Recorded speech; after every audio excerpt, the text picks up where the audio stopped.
The broadcast is now starting. All attendees are in listen-only mode. Hi everyone, and welcome to today's webinar, Politics and Cultural Intelligence, Competencies that Dictate Project Success. My name is Sarah, and I will be helping out with today's session. Before we get started, I just wanted to review a few housekeeping items and let you know how you can participate in today's session. The webinar is being recorded, and we will provide a link to the recording as soon as it is available. You have joined today's webinar listening through your computer speaker system by default. If you would prefer to call in, just locate your audio pane and select Use Telephone. The dial-in information and access code will then be displayed. Attendees will be in listen-only mode, and we invite you to ask questions about the presentation using the questions pane. Just type in your question and click Send. At the end of the webinar, we will do a Q&A and take as many questions as possible. Let me introduce you to our presenter. Mark Anglin has over 20 years experience and is a leader in North America in project management in complex technology environments. Bringing his experience to the table, he instructs here at Global Knowledge, where he focuses on real-life methodologies and best practices. Mark has completed his certificate in adult education to complement his experience. We will be trying to make this webinar as interactive as possible with questions and polls, so please feel free to participate. Thank you, Mark, for joining us. I'm going to turn it over to you. Thank you very much, and hi everybody. Thank you for taking the time. What I'm going to walk through is just pulling up on my screen. You will see the title, and most of you are probably aware. We're going to cover, in effect, what are two new course offerings here at Global Knowledge. One being what you see on your screen here coming in, Politics and Project Management, and the second course being Cultural Intelligence and Project Management. So over the next approximately 30 minutes or so, I'm going to cover off, in effect, just an overview of the first course. You see me circling this here as Politics and Project Management. That'll be about the first 15, 20 minutes. And then I'll move into an overview of the second new course offering from Global Knowledge, which is Applying Cultural Intelligence in Project Management is the formal title if you were to go to the Global Knowledge website and read about these, which I encourage you to do. Indeed, we hope you will do after the seminar. So just moving on, the first thing, we'll ground ourselves in fact, what does politics mean? In other words, what's the definition and that sort of thing. And you will see in front of you on your screen it'll provide a good sense of what we mean by politics. And the first bullet in particular is a very good definition of politics. The unwritten, informal ways of getting work done that appear to be accepted. So for most of you, if not all of you listening, with your experience, you know that there's formal meetings, there's formal project meeting summaries, there's status meetings, all that good stuff.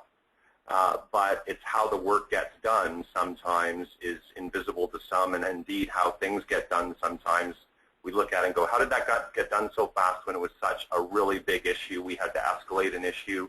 We had our executive sponsor dealing with an escalation. All of a sudden, there's an answer in front of us, and we're now moving forward. Well, that would be a good example of an unwritten, informal way of getting work done when, in fact, you weren't in a series of meetings or a meeting where there was brainstorming or problem solving involved. Something just appeared to be solved. The second bullet, actions not officially sanctioned by an organization taken by someone to influence others in order to meet objectives. So here behind the scenes, these are just conversations that we all have by the coffee machine downstairs, outside, what have you, clarifying and helping understand others' needs and indeed reconciling different opposing agendas, and in fact recognizing what hidden agendas are. So this course talks about such dynamics, such realities and projects of hidden agendas and opposing agendas. And this course, a big value proposition is using real-life experiences, case studies, exercises, and self-reflection. It does present strategies to, one, identify where there's hidden agendas and or opposing agendas, and then two, determine an appropriate strategy to face that. To make that very tangible for everyone listening here today, a tangible strategy would just simply say, what's your interest here? I know you're not coming to the table with something like a resource with agreements, an agreement on a gating process that's happening, maybe, that sort of thing. and it's just putting on the table what you can do for them to get them to come to the table. And that is a whole interesting set of experiences that not only myself, but indeed others that have come to this course have provided, and is very, very interesting and fun to talk about. After the concept of influence that you see underlined here, the next bullet, you'll see this concept of to get things done in a positive interpersonal relationship way. Politics, most people, including myself, can default to the negative interpretation of politics. We do discuss things in this course, and that provides for a series of very interesting discussions. But the course focuses on you, myself, all of us, providing strategies that are very positive and ethical to get work done. Indeed, studies have shown that over the long term that applying the strategies which we present in this course of positive politics is what we call it, as opposed to negative, blaming somebody, etc., that is probably intuitive to us all. That many studies have shown that applying positive politics over a period of time through integrity, through honesty, through doing things for people, all that sort of thing, creating obligations is kind of a more subtle one, but yet a positive and ethical approach, that one's career does get ahead. Indeed, most of us or all of us know that to do something very negative in a political fashion may win the battle, as it were, but it doesn't win the war, which is one of the many reasons, including also ethics, we want to focus on positive strategies in this course. The third bullet here, so we talked about influence, we talked about positive strategies and effects, and the concept of power. Indeed, some of you have probably taken some courses on sources of power and that sort of thing. We do cover that briefly and touch on that because it is familiar to many people. Indeed, if you wrote your PMP exam, you're very familiar with that. This course adds to this in a very enlightening way, both in theory and in practice in terms of real-life experiences. So just to provide one example of this, and I don't want to talk to it too much because you'll have to come to the course to see what all this extra stuff is that no one ever sees, is, for example, what's the best use of power to get someone to comply versus what's the best use of power to maintain or develop a relationship in the long term. And I'll just leave with you that some of the answers may surprise you if you were to come to the course. So again, to step back from these three bullets, influence, positive strategies, to move project issues forward, indeed to work towards project objectives, and the appropriate use of power given a certain situation, a set of situations we talk about in the course and indeed have great discussions with people that attend, are all towards getting ahead. And of course, this third bullet, large bullet here that I'm highlighting, intentional acts and influence, summarizes that up. What I'd like to do is a poll. Given our baseline understanding of what politics is in effect, which we've covered off on the page before you, in this first poll that's going to be pulled up, you can see or will be about to see this question: are politics good or bad? And there's many interpretations to this, but in this first part as an overview, this will be a lot of fun and very insightful. Please pick one and submit the answer. All right, we'll just let a couple of people, a couple of seconds just to let people have a chance to vote. Again, are politics good or bad? All right, looks like everyone's pretty much had a chance to vote, so I'll go ahead and close that. Any predictions, Mark? I'm going to say politics are bad is the net result. Let's see. I'm good. Look at that. What do we see? What? So, even split. Even split. Now that's not a surprise in the sense that at this high level, good or bad, there'll be many different perceptions of what good or bad means and as a starting point. So for clarification, I'm going to just do one more poll and then we'll talk about it. So the next poll that you will see before you is asking the questions of your view, and it's about to come up on your screen momentarily. And the question is, what's your view? Is politics, just waiting for it to come up, there it comes. Asking, is politics necessary, not necessary, unpleasant, an opportunity? You will note, well, why don't you answer it, then I'll talk to it. Thank you.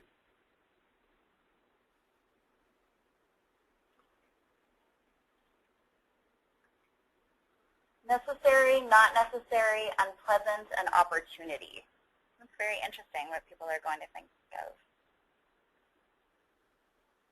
All right, we'll just give a couple more seconds. All right. Let me go ahead and share the results.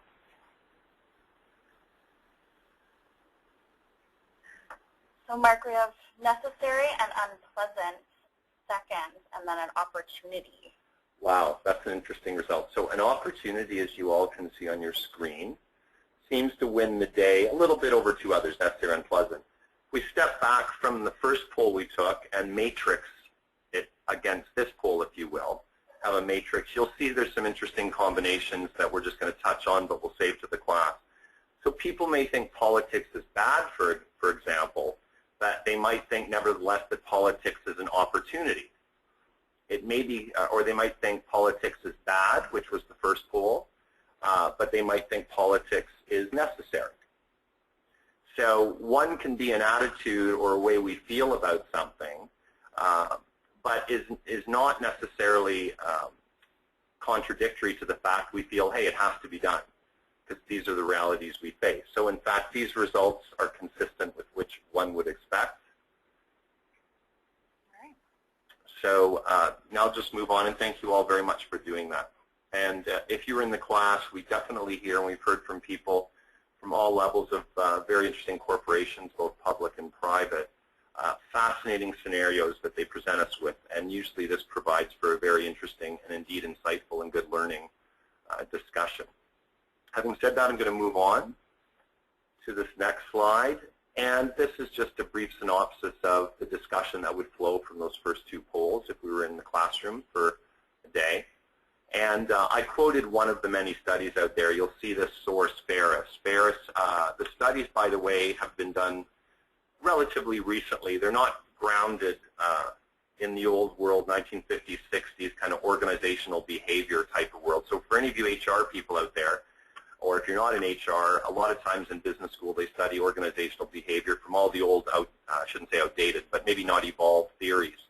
This course, very interesting and very important for you to understand. This course draws from all the recent experience and studies and empirical data over the last maybe 15, I'm going to say 10 years of studies of people, their success in projects. So we are talking about projects and in corporations. And this person, Ferris, this study, I believe, came from 2005 to give you a sense. Just to underscore that this course brings kind of the latest thinking. And thinking's one thing, meaning theory. The course also presents empirical data. Hey, we looked at 2,000 people and looked at these attributes, and here's what we drew from this. So all that to say, this first bullet, studies have found with a great deal of research that political skill predicts performance evaluations and career success.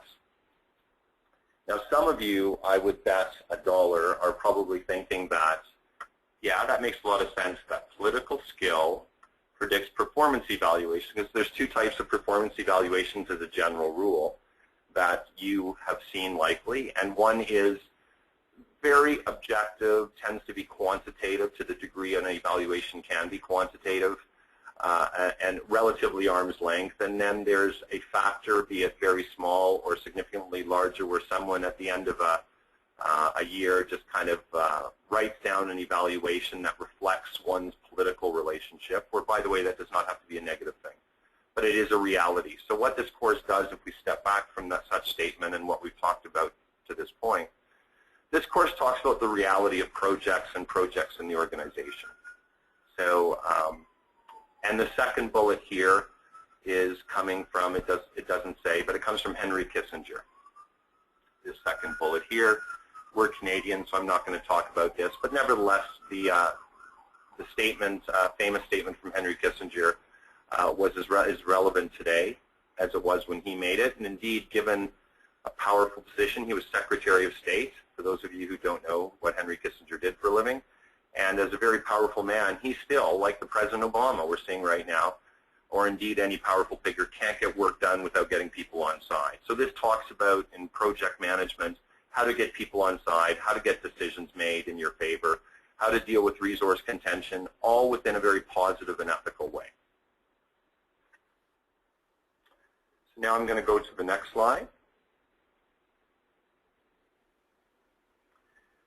I myself have been in IT for years, and I'm sure many of you fall in that category. You'll see there's two categories of perspectives.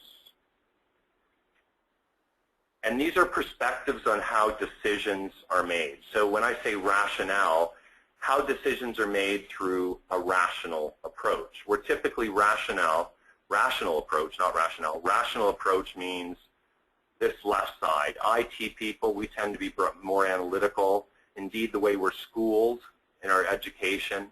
And we tend to make decisions based on, you'll see the three: objective, predictable standards, the best solutions through analytics, and we draw from what didn't or did work in the past, the lessons learned. Compared to kind of political rationale, and if you compare the two here, and indeed compare the two all down, very different perspectives. I am a classic example of someone who came up through the IT world and had no sense of what really went on and how decisions were made. Ethically, by the way, very positive ethical approach. And these last few years I've reflected on all my experience of working around the world in projects, and I've put together this view about, hey, what about other people? If I took myself as a younger person in the IT technology world, I tend to be here. How do we move them over here and understand how decisions are made? If we understand how decisions are made, we can apply the appropriate strategies, which we talk about in this course, to get decisions made in our favor. Indeed, we talk about what if decisions are not made in your favor, such as you don't get the resource being a classic example you expected. We talk about both particular outcomes. I'm going to go to the next slide now. This is just a high-level view of what causes project politics. Most of these, again, I'm sure will be familiar to you. And where the interesting discussion is in the class and where there's some really good learning that comes out in the class is when these situations exist, so a situation of autocratic decision making, that leads us into, so what does that mean in terms of the dynamics, the behaviors, the politics, and how do you work with that particular situation of have autocratic decision making? So again, a classic example of the last 3 years that we see in corporate Canada and in corporate US a great deal since the financial crash is the situation of an imposed deadline. The imposed deadline is kind of rampant everywhere you go. That's an example of autocratic decision making. And I'm not going to go through all these, that'll be for the course, but each one of these, having given that one example, is an area where a scenario, a situation that exists, and how we as project managers could approach it in a positive, ethical way. Again, to have decisions fall in our favor so we can move the project forward.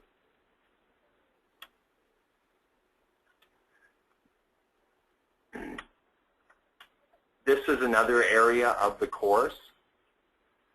We talk about self-interest versus project interest. These can be 100% aligned, they can be partially aligned, or indeed when I mentioned about 15 minutes ago the concept of opposing interest, here you go. You have where someone's self-interest is, for the most part, completely against the project interest. Some of the examples we talk about in class, and indeed we hear some exciting ones I'll leave for the classroom when we talk about that. So that leads into why ethics are important. We do a couple exercises in class that are very interesting around self-interest, why it exists, and it's not just theory, but we do some practical experiential things. What is self-interest? Why does it exist? We do a couple things. We're going to look at yourself, and drawing from that, you will see, not just from maybe what you do in these exercises, but the general tendency of all human beings is to act in their own self-interest. So how do we as project managers, with, of course, our self-interest being getting the project done on time, on budget, all that good stuff, how do we take someone's opposing self-interest and bring it in line with ours? Stay tuned, come to the class, and that is a number of strategies we talk about. A couple, indeed, I am confident none of you, or almost all of you, will not be aware of. And so again, we take the theory, we make it very practical, and that sort of thing. And when we go through a couple of these exercises and discussions, we come to this slide in the course where indeed somebody who acts in what we would call a negative political manner, they win the battle. But as this summarizes, and indeed we talk about, if you're going to work with someone over and over again, it clearly doesn't make sense to treat someone in a negative fashion, blame them, et cetera, and that sort of thing. Yet it still goes on all the time. So we have this very interesting, counterintuitive thing. If you're going to work with someone over and over and again, it's in your interest, my interest, to have a great working relationship. Yet why do people keep continuing to do what we would call negative politics?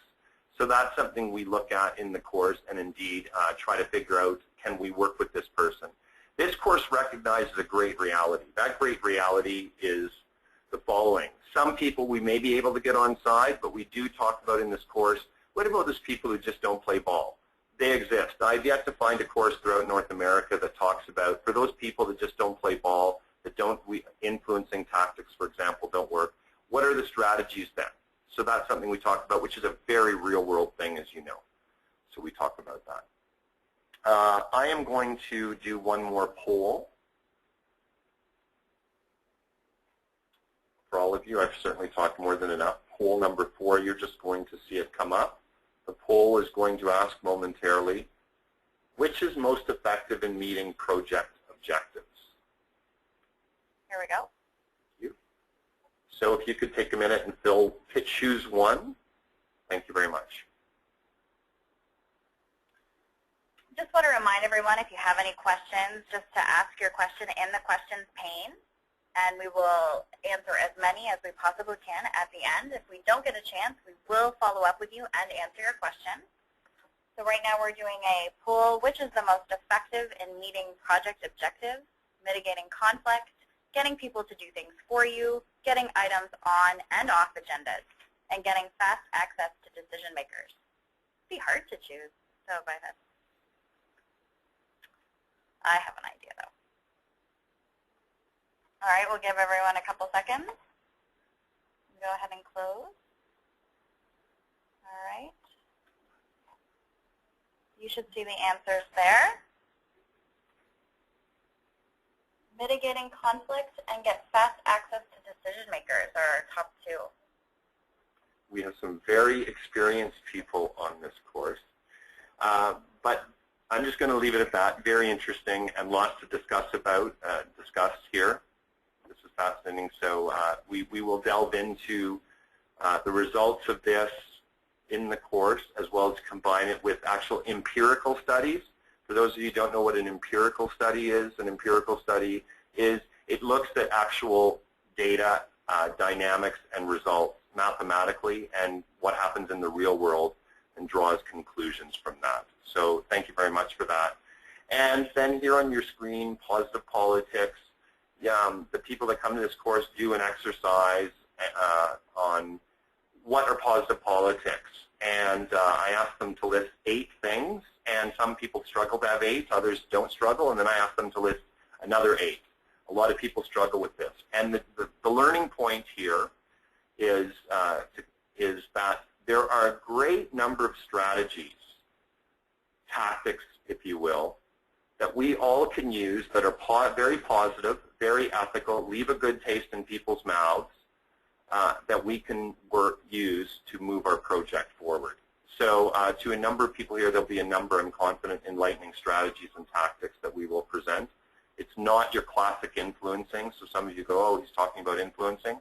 That's part of it, but there's a lot more to it because, again, this course, I want to underscore, is very focused on the project world. And project politics and dynamics, as you know, can be quite unique compared to general organizational dynamics. So the last slide, and then we're going to move on to the next course, is here's the model that we present and we walk through as part of the course, the positive politics success model. On your left-hand side, so certainly we do talk about influence tactics and strategies, and as I just mentioned, very project manager, very project focused. That's what this is. Political skill, that's a whole series of things. Indeed, one of the really interesting assessments you do a number of assessments in this course, One of the very interesting ones is you assess your own political skill. It's quite a lengthy questionnaire that you fill out. And by the way, for those of you wondering, you do not have to discuss your results because some people fill this out and they fall quite short on what the benchmark would be for what would be considered very good political skill. But that's not the point. The point is for those people, this course, and indeed for everyone else, there's a lot of enlightening strategies that we bring in. So the benchmark of political skill is a classic, understand where we are today so we can set goals and work towards evolving and learning and applying some of these strategies that will be new to you. The third tool set, if you will, avoiding political mistakes. This is minor in the course, but very important. We do a couple of brief exercises. One exercise to give you a tidbit is, what are the signs of somebody who's politically sidelined? What are the signs of somebody who's politically sidelined? And to many people who have done the first few sessions of this course, they've been shocked and surprised and indeed have learned a great deal on how many indicators there are of somebody in the company who is, in fact, politically sidelined. We also talk as the second dimension to this third bullet, proportionally a small part of the course, but very important for everyone to learn about, to think about, to practice is the classic, what are career-limiting moves? And what does that mean? And these are things that we want to avoid. This last part, again, a small proportion of the course, but nevertheless very important. That closes out a brief overview of the first new course at Global Knowledge, Politics and Project Management. I'm going to now move on to the second course, and I'm going to do a poll to start off the second course. So the second course is Applying Cultural Intelligence in Project Management. So with this concept of cultural intelligence in the poll, you're going to be asked, as it comes up momentarily, cultural intelligence is best illustrated by, and there we have it, thank you. And I'll ask you to please fill it out, and we'll talk about it. Cultural intelligence is best illustrated by, in the project I will learn how they do things, I will learn how to be polite, and I will show respect by having them tell me. Just give everyone a moment to put in their answers. And just remind everyone, if you do have any questions, that question pane, or any comments, please feel free to pass them along.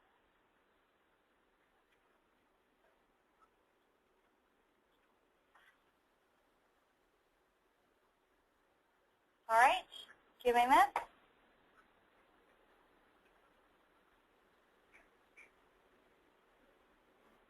All right, and let me just share these results with you, Mark.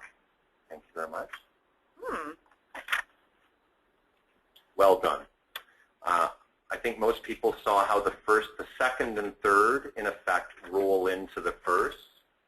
By learning how they do things, they're learning to be polite, and they're showing respect by having people tell us as a project manager how things are done around here.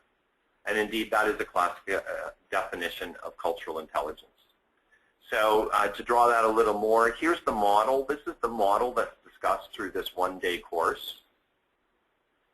And the first bullet we can see is cultural intelligence, the ability to effectively interact with different cultures and successfully adapt. So the successfully adapting is that first answer, understanding and learning how people do things around here.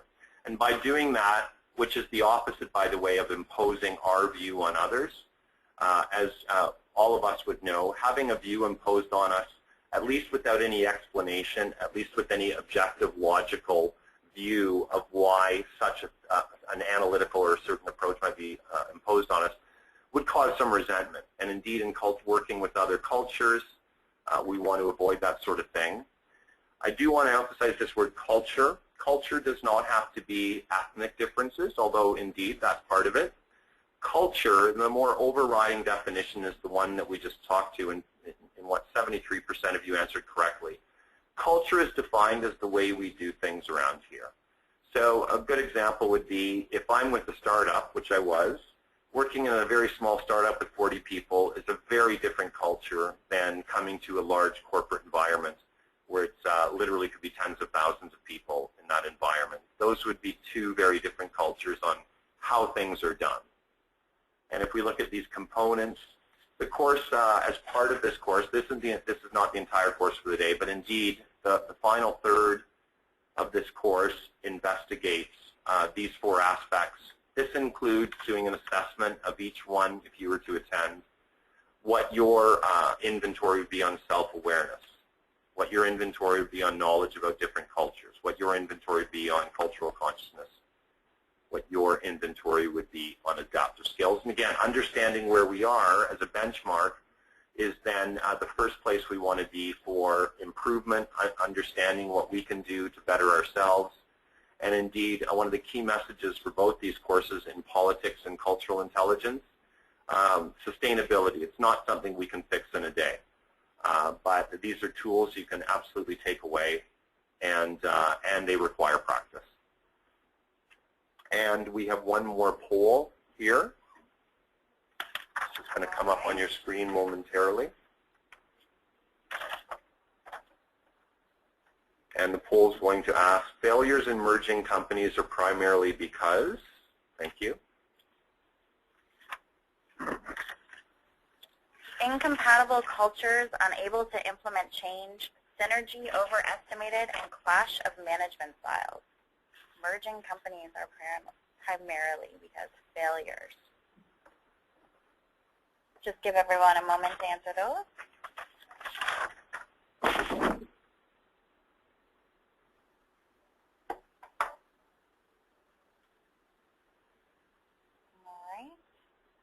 All right, the votes are still coming in, so just give everyone a couple more seconds.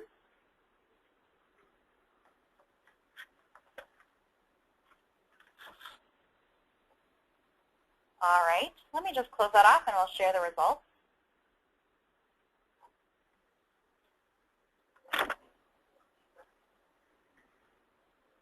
Here we go.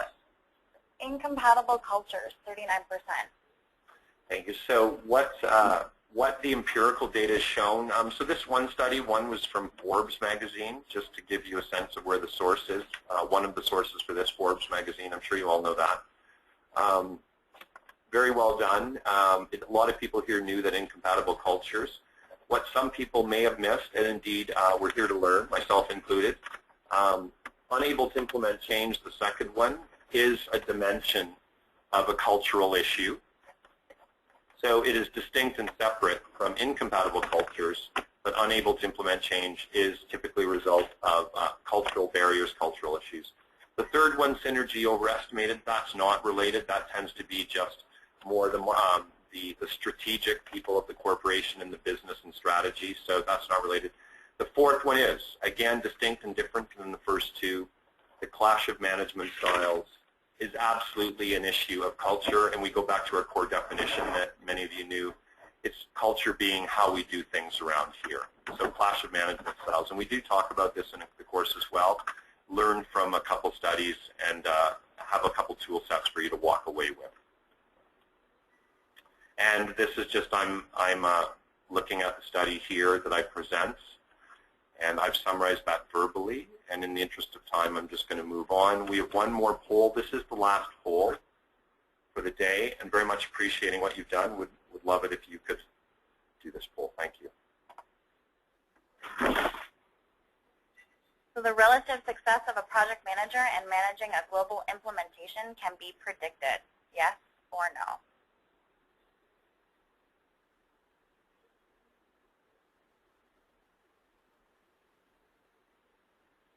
Give everyone a moment.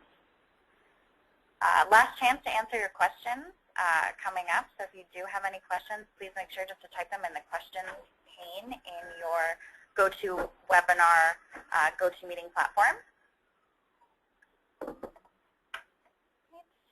I'm going to go ahead and close, and we'll share.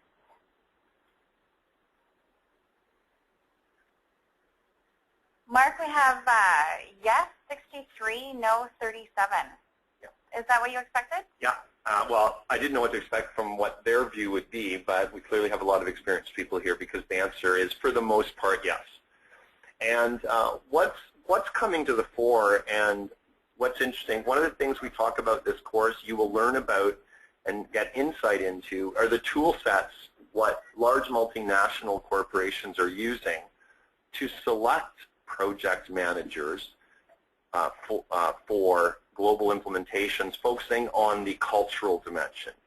So there's numerous other things that, so if you think of General Electric, for example, General Electric, a massive global corporation, they use studies, like many others, by the way, that look at many aspects of behavior and cognitive thinking of project managers, and I actually present you with some of those tests, and they're a lot of fun and insightful for you to learn about, to think about, and see how you would fare if you were to do this test. The course, of course, focuses on the cultural dimension of how you would test culturally.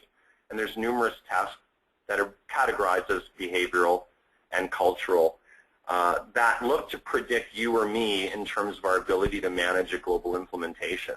It's perfectly analogous to something that's evolved into a science over 15, 20 years with, for example, the large consulting houses as well as multinational companies like, again, I'll say GE, something very different. Procter & Gamble, if I were to choose a completely unrelated company that's global and maybe in the retail space, something very different. These companies, as some of you may know, have a very scientific approach that look at behavioral and cognitive aspects to us as just a potential employee. Forget project management for a sec. And this is something that they've been doing for about 20 years. That thinking that are in this large corporate base around the world has now evolved to, let's apply this to project managers and let's develop a set of analytical and behavioral evaluation tool sets to look at, between person A and B, for example, which one's better equipped to manage a global project.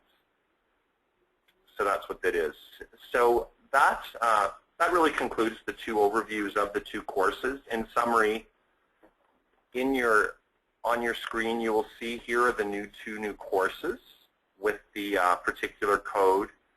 Absolutely excited that you will go read about the detail provided in the course a little more, although I think this might be a more tangible view.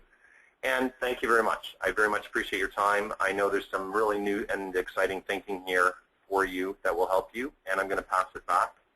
Great. Thank you so much, Mark. Very interesting topics that we're talking about here today, and some fantastic new workshops that look like they're coming up. So just before we get to the questions, I just want to remind everybody that we will be sending out a recording of today's webinar, so you will receive a link. I also want to let you know to check out the Global Knowledge Center, GK Knowledge Center at globalknowledge.ca. There's a lot of great white papers. There's project management exam question prep in case you're going through that process. Great articles about how to apply certain things to your everyday life. So I encourage everyone to check out the GK Knowledge Center, and I'll send you a link along with the recording. So to ask a question, just pop your question into the questions pane. Let's talk a little bit about politics. So this course that's coming up for the workshop, politics seems like such a simple thing for us. Everyone deals with politics in their workplace. Where did you get the inspiration for this? Or why this course? Great question. The primary driver for putting this course together is I looked at my experience having worked in some very complex environments, and having day-to-day experiences, frustrations, and seeing cause and effect, trying something may or may not have an effect, seeing how certainly people more seasoned than me dealing with things, sometimes successfully, sometimes unsuccessfully. So that's the real world that we all deal with here today. And then I go to a training class on influence, being a perfect example here, because we do talk about influence. And no one would ever talk about the elephants in the room, like what actually goes on, both good and bad. And so a lot of my content is talking about dealing with some very tough project situations and having open conversations about them and saying, well, here are a set of tools that actually may work, recognizing at times, you know what, they may not work. And then something very new to the market is, you know, if-then statement. If it doesn't work, are you stuck? One answer could be you may be stuck. How do you know you're stuck, and maybe you shouldn't go any further trying to table issues, kind of influence people? And I talk as a dimension to that. How can you identify if you can change someone's attitude or not? We talk about that in the room. And there's actually a model you can follow with a lot of empirical data behind it. So it brings real-world experience and tool sets, and again, recognizing sometimes these things don't work, and if they don't work, then what do you do? So I'll stop there, and hopefully everyone will come to the course and find out. So any advice to new project managers? Things to look out for if it's going to be a volatile or a very political project that you're working on? What are some red flags? Well, it reminds me of a quote I read, and doing my also research for this. I've researched this for a year, by the way, and it wasn't taken lightly. And one of the quotes I read in my research, and I can't remember the name of the person who said it, but politics is like water for fish. They don't even notice it, right? But it's there. So for new people, I looked at myself. I was a completely incompetent for years when it came to this stuff. I learned to understand what was around me and look for the indicators to read certain situations and that sort of thing. So this is a must-have competency for every single person, regardless of who you are and what you do. And so, again, experienced project managers have, these challenges ahead of them as well. So, we encounter politics. Is there anything that, is more nuanced for someone that's more experienced? Does experience a factor into how they are perceived in our political?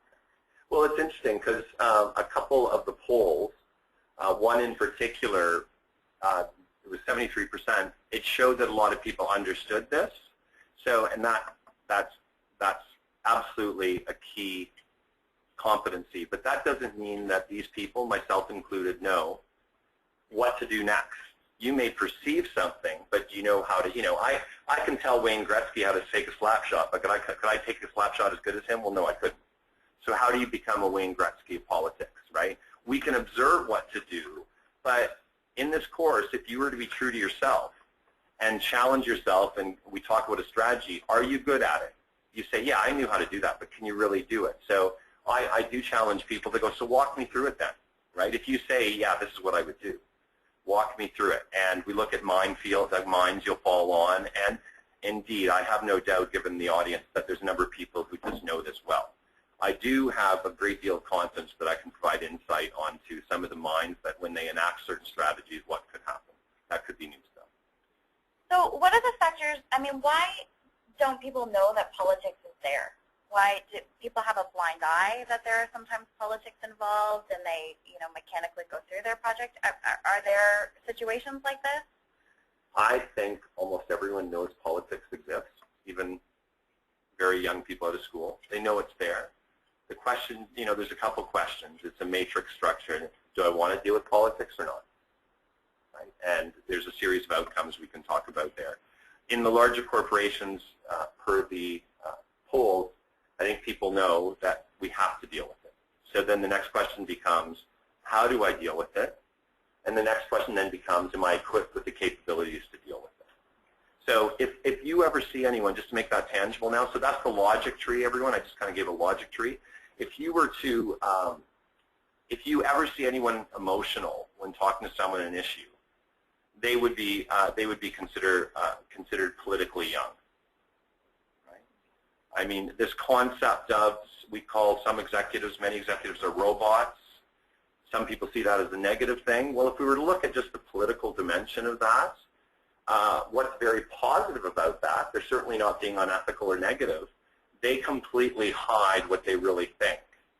And there's nothing wrong with that. And if you compare that in contrast to the emotional person, even someone who's very steady but then has an emotional outburst about something, that's not necessarily a good thing. So we can talk about that. It doesn't mean you can't be passionate.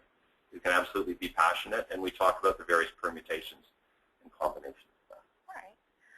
So we have time for just one more question. So what are the various types of tactics used to influence someone? Oh, you have to come to the course for that. I can't talk give us a hint. Give us a sample. Well, I do present, so I emphasize the positive tactics in this course, which is the vast ethics and being positive. One that kind of skirts the boundary of being ethical and non-ethical, and we do recognize the negative stuff in the course. It's important to say, and call out some of the elephants in the room. One of the one that maybe skirt the boundaries and recognizing it does exist, and probably recommending that it would be maybe leaning towards unethical, but I'll ask you that in the course if you come. The idea, it's a classic one, is I come up, so everybody, we have a couple people here in the room with me today, and it could be that I come up and so, you know, Lee, I was just talking to Sarah. So if Sarah is Lee's boss, and I approach Lee and I say, hey Lee, I was just talking to Sarah, and Lee, I need you to do this. Clearly I'm leading Lee down the path she's defaulted to. Mark was just talking to my boss, Sarah being her boss. That immediately attunes Lee and puts her in a much more of a psychological position to respond to my pending request. Even though I may have been talking to Sarah but didn't talk about anything about the work I'm going to ask Lee to do, those could be completely decoupled. It could be I never even talked to Sarah, at which point it would be unethical because I'm kind of lying through my teeth.